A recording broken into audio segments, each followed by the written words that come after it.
Salah satu cara ibu hamil untuk memantau kondisi janin di dalam kandungan adalah dengan memantau gerakannya.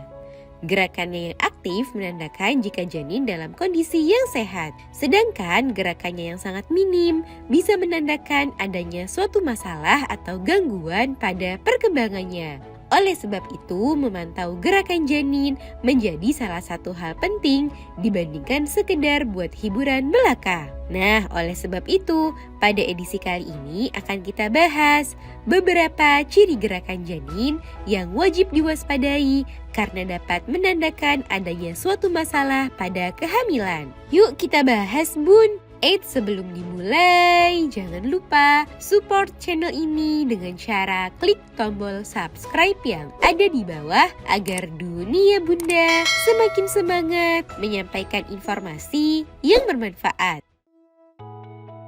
1. Mengalami penurunan secara tiba-tiba. Salah satu tipe gerakan janin yang perlu Bunda waspadai selama kehamilan adalah ketika Bunda merasakan adanya penurunan gerakan secara drastis dan tiba-tiba.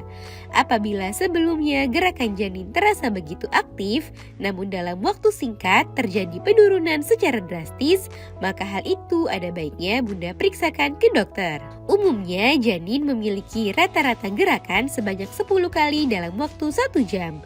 Ketika Bunda mulai bisa merasakan gerakan janin, maka sebaiknya amatilah hal tersebut di waktu-waktu tertentu. Jika Bunda merasakan terjadi penurunan secara tiba-tiba, padahal sudah dihitung berkali-kali dan diberikan stimulasi, maka sebaiknya periksakanlah hal tersebut ke dokter. 2.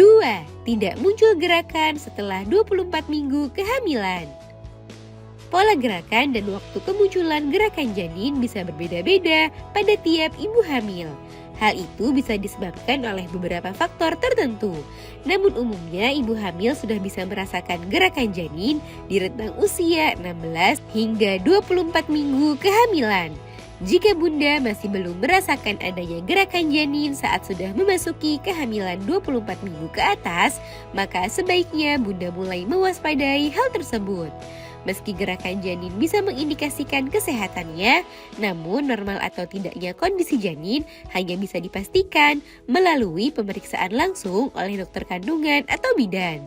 Oleh sebab itu, jika gerakan janin tak kunjung muncul setelah usia 24 minggu, sebaiknya Bunda memeriksakannya untuk mengetahui kondisi janin. 3. Gerakannya tidak teratur. Gerakan janin umumnya memiliki pola dan karakteristik tertentu. Seiring pertambahan usia kehamilan, maka Bunda akan semakin jelas dan mudah merasakan hal tersebut. Ada kalanya janin kurang aktif dan ada pula di waktu-waktu tertentu gerakannya menjadi lebih aktif. Selain mudah dirasakan, gerakan janin yang sehat akan muncul secara teratur. Jika gerakan janin muncul secara tidak teratur dan terasa jarang sekali, maka tidak ada salahnya untuk memeriksakan hal tersebut ke dokter atau bidan untuk memastikan kondisi janin. Tips merangsang gerakan janin. Jika Bunda merasakan adanya perubahan pada gerakan janin, maka Bunda tidak perlu panik secara berlebihan. Ada beberapa tips yang bisa Bunda coba terlebih dahulu untuk merangsang gerakan janin. Beberapa di antaranya seperti mengelus perut, mengajak janin berbicara, minum air dingin, dan mengkonsumsi makanan manis. Jika sudah dilakukan namun belum ada perubahan, cobalah beristirahat sejenak. Baringkan tubuh Bunda dalam posisi menyamping ke kiri, kemudian cobalah hitung dan amati kembali gerakan janin. Ulangi beberapa jam kemudian jika gerakannya juga tak kunjung terasa. Namun jika sudah mencobanya dan gerakan janin tetap saja terasa sangat sedikit, maka ada baiknya Bunda memeriksakan hal tersebut ke dokter atau bidan. Nah itu dia Bun, ciri gerakan janin yang tidak wajar sehingga perlu diwaspadai ibu hamil. Semoga informasi ini bermanfaat Bun. Sekian.